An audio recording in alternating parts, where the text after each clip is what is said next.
नमस्कार, स्वागत है आपका डॉक्टर साहिब में और मैं हूं आपके साथ सौम्या राठी। डॉक्टर साहिब की इस खास वीडियो में हम बात करने वाले हैं कि बच्चों में दस्त की समस्या इतनी ज़्यादा क्यों होती है, दस्त बच्चों में इतना ज़्यादा क्यों देखा जाता है। और इसी मुद्दे पर आज बात करने के लिए मेरे साथ इस वक्त बैठे हैं डॉक्टर विवेक कुमार पांडे, जो कि एक चाइल्ड स्पेशलिस्ट हैं, यानी कि बच्चों से जुड़ी जितनी भी बीमारियां होती हैं उनके विशेषज्ञ हैं। डॉक्टर साहब से हम बच्चों में होने वाले दस्त से जुड़े सवाल जब आपका सिलसिला शुरू करें उसके पहले आपसे आग्रह रहेगा कि अगर आपने अब तक चैनल को सब्सक्राइब नहीं किया है तो अवश्य कर लें ताकि आने वाली वीडियोस आप मिस ना करें। अब सबसे पहले डॉक्टर साहब नमस्कार, स्वागत है आपका। सबसे पहला सवाल डॉक्टर साहब मैं यही करना चाहूँगी कि बच्चों में दस्त की जो समस्या होती है वो इतनी ज़्यादा आखिर क्यों होती है? छोटे बच्चे जो होते हैं खेलते रहते हैं, हाइजीन प्रॉपर नहीं हो पाता है। चाहे शहर में बच्चे रह रहे हो चाहे गांव में बच्चे रह रहे हो, खेलेंगे हाथ में गंदगी होगी। या अक्सर देखते हैं बच्चों को गार्जियन लेके आते हैं तो ये पहना दिए वो पहना दिए, ढेर सारे चीज़ें पहना के रखते हैं, वो उससे भी गंदगी होती है और वो बार बार माउथिंग करते हैं, मुंह में ले लेते हैं और उनका अपना गट जो है वो उतना अभी इम्यून नहीं है उन चीज़ों के लिए। बड़े बच्चे जो होते हैं वो इम्यून हो जाते हैं धीरे धीरे, लेकिन वो बच्चों के लिए वो जो चीज़ें गंदगी जा रही है वो पहली बार जा रही है, तो गट जो पेट हमारा है उसको रिएक्ट करता है, उससे वो सिक्रीशन पैदा होता है और ज़्यादा पतले दस्त होने लगते हैं बच्चों को। तो यही मेन कारण है कि बार बार गंदगी मुंह में लेते हैं और बैक्टीरिया या वायरस की चीज़ें, ज़्यादातर तो वायरस ही होते हैं, उनके कारण से ये डायरिया शुरू हो जाता है।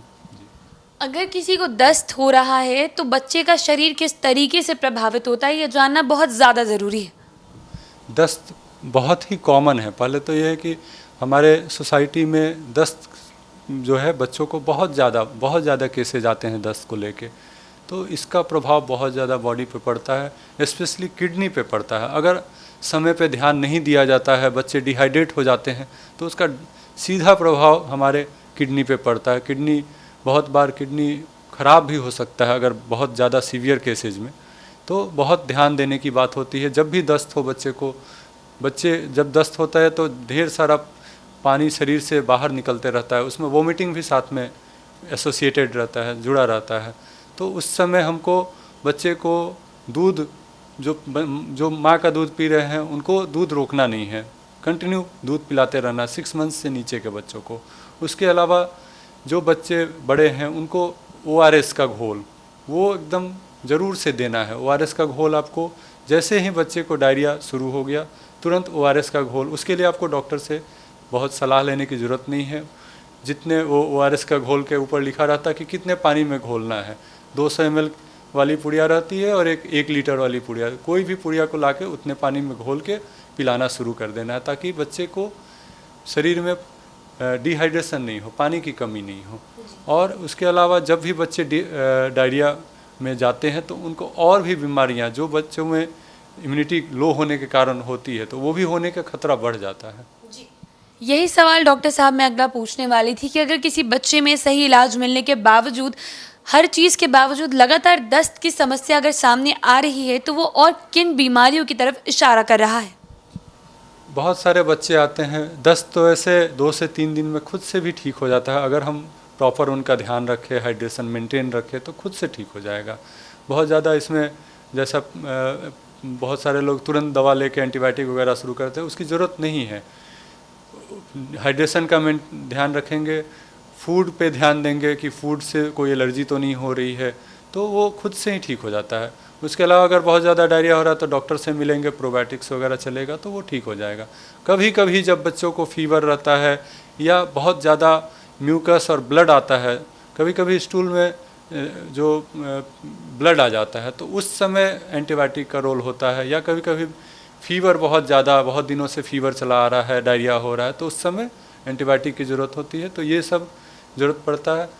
और अगर इस सब के बावजूद भी, डॉक्टर को दिखाने के बावजूद भी अगर डायरिया नहीं ठीक हो रहा है, इसका मतलब है कि बच्चे को कुछ एलर्जी है। जैसे कि बहुत सारे बच्चों को वीट की एलर्जी होती है, वीट नहीं पचता, मतलब गेहूँ से बने हुए आइटम्स जैसे कि रोटी, बिस्किट्स, तो ये नहीं पचते हैं। तो उन बच्चों को उनका टेस्ट होता है जिससे हम लोग पता करते हैं कि किस चीज़ की एलर्जी है, वो चीज़ें अवॉइड करते हैं। बच्चों को चावल के बने आइटम देते हैं, तो ये हो सकता है एलर्जी के कारण। बहुत बार एब्जॉर्प्शन का प्रॉब्लम होता है, मतलब वो एब्जॉर्ब नहीं कर पाते हैं, गट में बहुत सारी एंजाइम्स की कमी होती है, उसमें बच्चों को क्रोनिक डायरिया होता है। क्रोनिक डायरिया मतलब महीनों डायरिया हुए जा रहा है, तो उस समय तो आपको डॉक्टर के पास जाना है, अच्छे सेंटर पे जाना है, जाके दिखाना है। डॉक्टर साहब, जैसा कि आपने समझाया कि डायरिया के कारण क्या है, डॉक्टर से कब करना है, लेकिन अगर किसी को लगातार डायरिया होता है, किसी का पेट काफ़ी ज़्यादा सेंसिटिव है, तो उन्हें किन बातों का खास ख्याल रखना चाहिए ताकि वो अपने आप को बचाए रख पाएँ? ध्यान देना है, पेरेंट्स को ध्यान देना है कि हमने क्या खिलाया तो ज़्यादा डायरिया हुआ। जैसे मैंने पहले कहा कि कुछ बच्चों को वीट और जो हैवी ग्रेन्स होते हैं, आजकल तो बहुत सारे बिस्किट्स वगैरह आ गए हैं मार्केट में जो राई के बने, बार्ली के बने, तो गार्जियन को लगता है कि ये देंगे तो बच्चा मेरा स्ट्रांग होगा, लेकिन कभी कभी बच्चों को सूट नहीं करता है। तो इन्हीं बातों का ध्यान देना है। दूसरा इस बात का ध्यान देना है कि हम जो पानी पिला रहे हैं बच्चे को, वो बहुत इम्पोर्टेंट है। हमेशा नहीं, अक्सर देखा गया है कि जो पानी पिलाते हैं उससे ही इन्फेक्टेड हो जाते हैं बच्चे।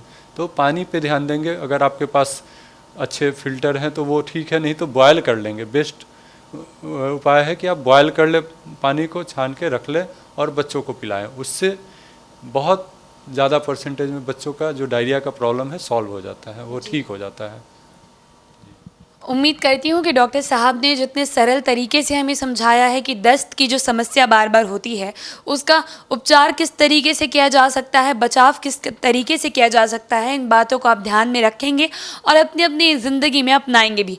बहुत जल्द मुलाकात होगी डॉक्टर साहिब के अगले एपिसोड में। तब तक के लिए अगर आप इस वीडियो को फेसबुक पर देख रहे हैं तो पेज को लाइक और शेयर करें। अगर आप इसे यूट्यूब पर देख रहे हैं तो चैनल को सब्सक्राइब करें। आप कमेंट बॉक्स में हमें ये भी बता सकते हैं कि डॉक्टर साहिब से आपके क्या सवाल हैं। धन्यवाद।